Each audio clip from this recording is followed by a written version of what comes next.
Hola, ¿qué tal? ¿Cómo están todos? Bueno, hoy vamos a dar continuidad a lo que es la unidad número 4, la organización como sistema, y vamos a empezar a hablar sobre lo que son los indicadores de gestión y el cuadro de mando integral.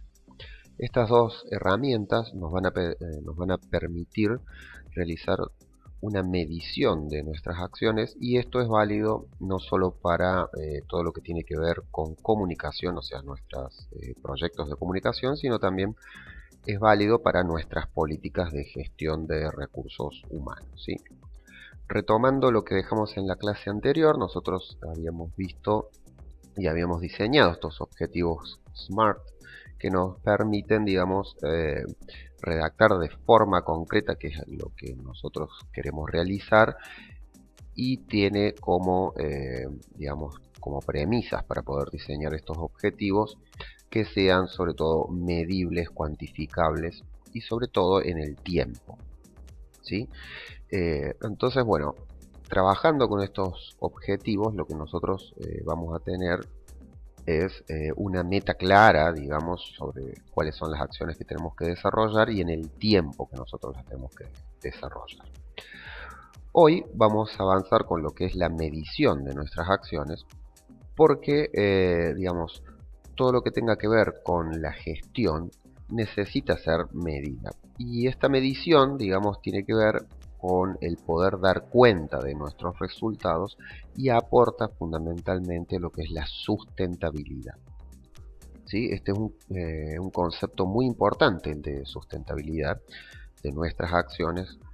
¿Por qué? Porque si nosotros no podemos dar cuenta, digamos, del rendimiento o el aporte que tienen nuestras acciones para con el objetivo y la tarea general de la organización, estas acciones que nosotros realizamos eh, pierden lo que es la sustentabilidad.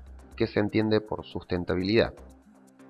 Es eh, aquel comportamiento que tienen nuestros procesos o nuestros planes y proyectos que colaboran, digamos, con el rendimiento organizacional y son autosustentables, es decir, que generan un beneficio tal que es superior, digamos, al costo, ¿sí? O a la inversión que se requiere tanto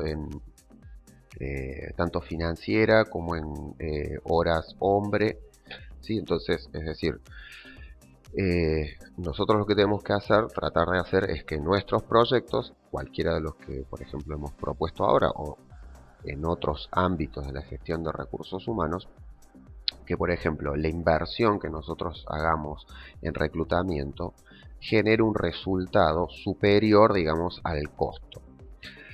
Si los proyectos que nosotros hemos presentado, nuestras planificaciones, nuestras actividades, generan mayor beneficio, ¿sí?, que la inversión que requieren, nosotros vamos a tener proyectos que son sustentables, ¿sí? Entonces, ¿qué es lo que sucede?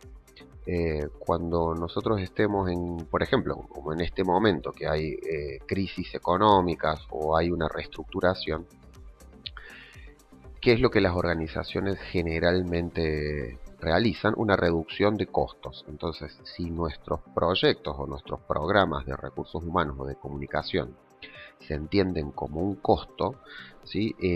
Es muy probable que vayan a parar, ¿sí?, dentro de digamos, dentro de los criterios que se utilicen para hacer estas reducciones de costos. Si ustedes se fijan, es muy habitual que cuando hay crisis económicas, reducciones, o cuando las compañías tienen que hacer fusiones, entonces hay que hacer reducción, uno de los primeros presupuestos, digamos, que se ven afectados son los presupuestos de capacitación y de comunicación.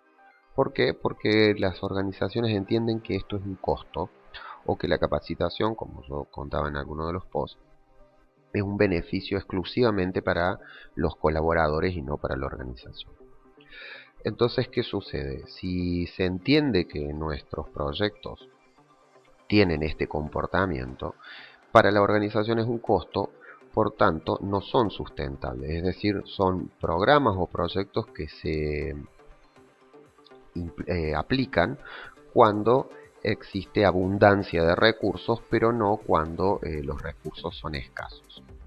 De todas maneras, digamos, hay que tener en cuenta que cuando las organizaciones se ven afectadas por el ambiente, digamos, este ambiente, digamos, que influye en los sistemas organizacionales, lo que tienen que hacer o lo que se recomienda hacer es mejorar la eficiencia.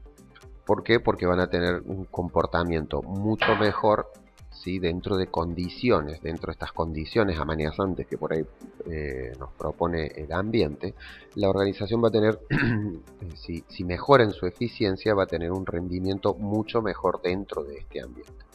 Entonces, en estas ocasiones, lo recomendable es, perdón, ampliar la inversión en comunicación, ampliar la inversión en capacitación. ¿Para qué? Para poder construir una organización más eficiente, ¿sí? Que pueda contar con más herramientas para sortear los desafíos que este ambiente le propone. Ahora, ¿qué sucede? Si nosotros vemos que esto es un costo, probablemente sean estas acciones las primeras que van a dejar de realizarse, ¿sí? Entonces ahí hay una dislógica, digamos. Pero esta relación, digamos, esta lógica disruptiva tiene su origen en que muchas veces nosotros, desde los departamentos de comunicación y de recursos humanos, no podemos justificar realmente el rendimiento de nuestra inversión en materia de capacitación, contrataciones, comunicación, etcétera. Entonces, para que nosotros podamos crear proyectos sustentables, debemos medir, ¿sí?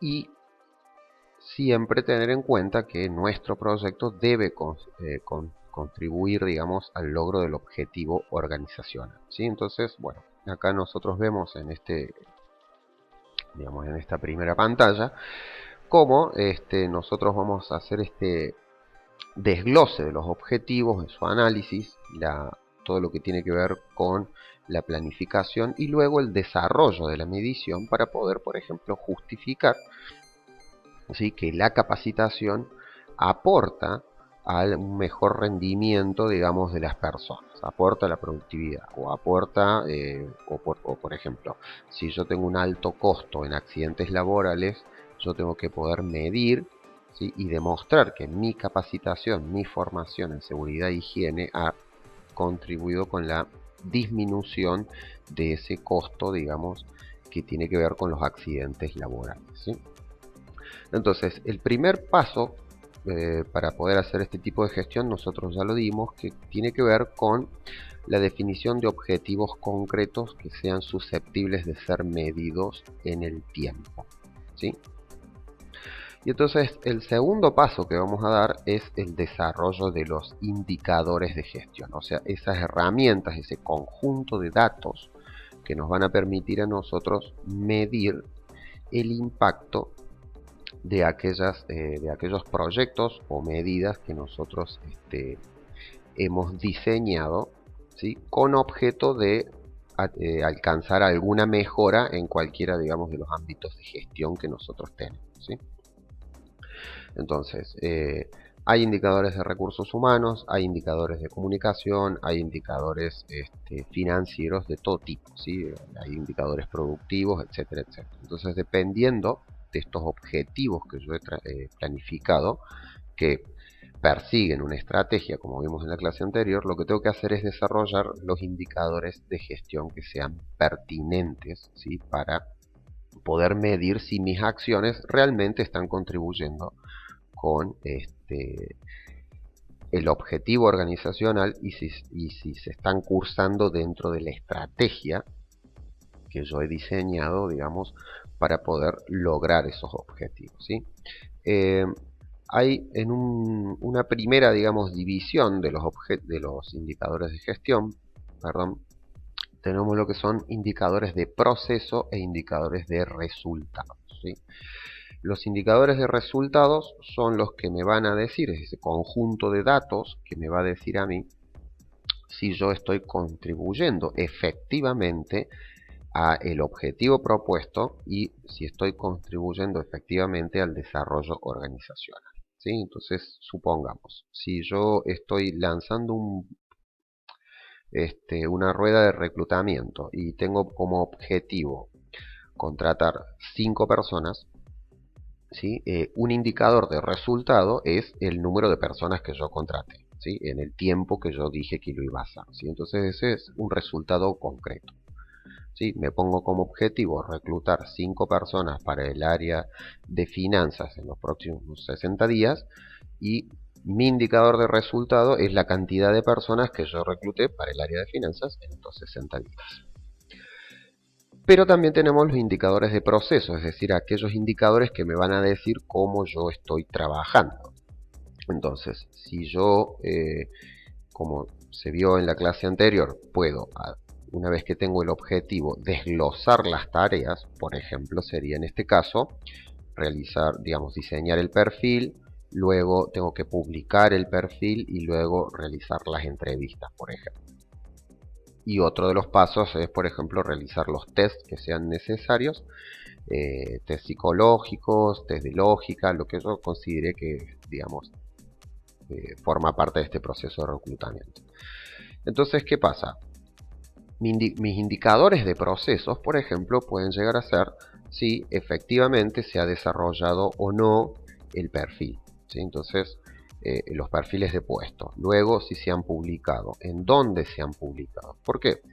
Porque yo a los 60 días puede ser que tenga solamente 2 personas reclutadas, o sea, no cumplí el objetivo. Si mi indicador de resultado es negativo. Pero si yo me voy a los indicadores de proceso, empiezo a ver, por ejemplo, dónde puede haber estado la falla. Entonces, si yo descubro que en realidad mi publicación se lanzó solamente por un portal, ahí puede estar, ¿sí?, el problema de la baja respuesta que tuvo mi oferta laboral. Entonces yo me voy a este indicador de proceso que mide lo que yo voy haciendo. Entonces puedo decir, bueno, este indicador de proceso me dice que habiendo, no sé, 5 o 10 portales masivos, yo publiqué en uno solo. Entonces ese puede llegar a ser el inconveniente, ¿sí? Entonces, los indicadores de proceso, como la palabra, digamos, lo indica, me van a ir midiendo si yo voy cumpliendo con las actividades que he proyectado para hacer. Y luego tenemos el indicador de resultado, que es el que me va a decir si yo cumplí con el objetivo, ¿sí? Y ese objetivo es el que responde, obviamente, a la estrategia que yo he diseñado para alcanzar no solo los logros de mi área, sino para contribuir al objetivo organizacional, ¿sí? El logro de los objetivos organizacionales, ¿sí? Entonces es la primera definición, ¿sí? La primera dicotomía que tenemos nosotros en el manejo de los indicadores de gestión. Proceso por un lado y resultados por el otro, ¿sí? Bien, lo vamos a dejar acá y vamos a hacer 2 videos más, creo, sobre este tema.